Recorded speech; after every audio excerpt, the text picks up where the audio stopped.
Apakah jet tempur bisa berfungsi sebagai radar udara layaknya pesawat peringatan dini? Dan jika ya, seberapa efektif peran itu dilakukan oleh Su-35S Rusia dalam konflik yang terus memanas di Ukraina? Sebuah perubahan strategi besar-besaran terjadi di langit Ukraina. Rusia, yang sebelumnya mengandalkan pesawat peringatan dini A-50U Mainstay, kini memilih mengandalkan Su-35S sebagai mata langit. Mengapa mereka mengambil keputusan ini? Apakah karena keterbatasan atau justru ini menunjukkan kecanggihan teknologi jet tempur generasi 4 mereka? Mari kita bongkar bersama. Sebelum lanjut, jangan lupa klik tombol like, share ke temanmu yang suka dunia militer, dan subscribe agar tidak ketinggalan update terbaru seputar teknologi pertahanan dan strategi militer dunia. Dalam medan pertempuran modern, informasi adalah segalanya. Siapa yang lebih dulu tahu posisi musuh, siapa yang mampu mengendalikan pertempuran dari udara, dialah yang memiliki keunggulan. Dan di tengah kompleksitas konflik Ukraina-Rusia, kemampuan ini jadi semakin vital. Namun, di balik kabut perang, muncul satu fakta menarik.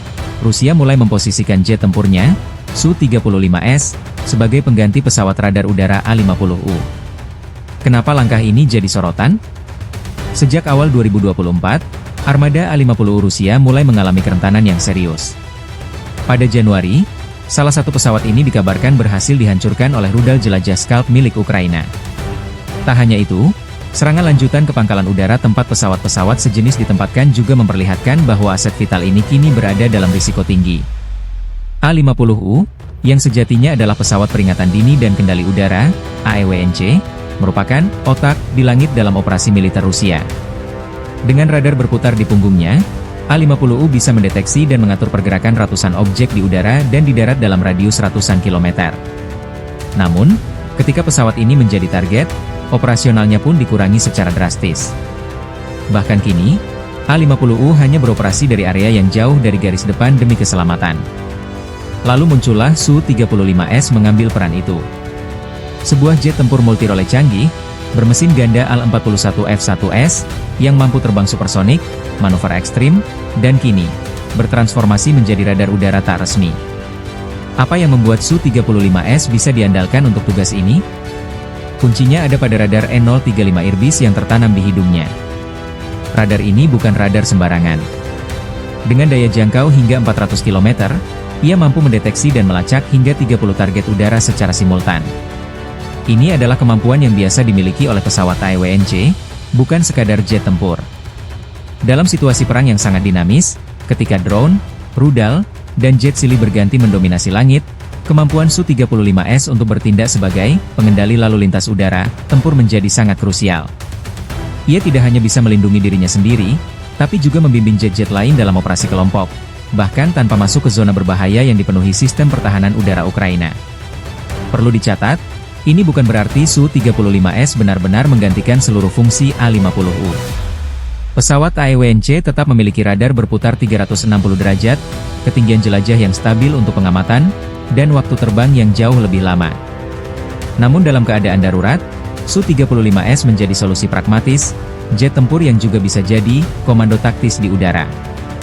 Rosoboronexport, lembaga ekspor senjata Rusia, pernah menyatakan bahwa Su-35 memiliki kapabilitas untuk memimpin operasi udara kelompok dan melakukan penyerangan terhadap target darat tanpa harus memasuki wilayah yang dipertahankan musuh.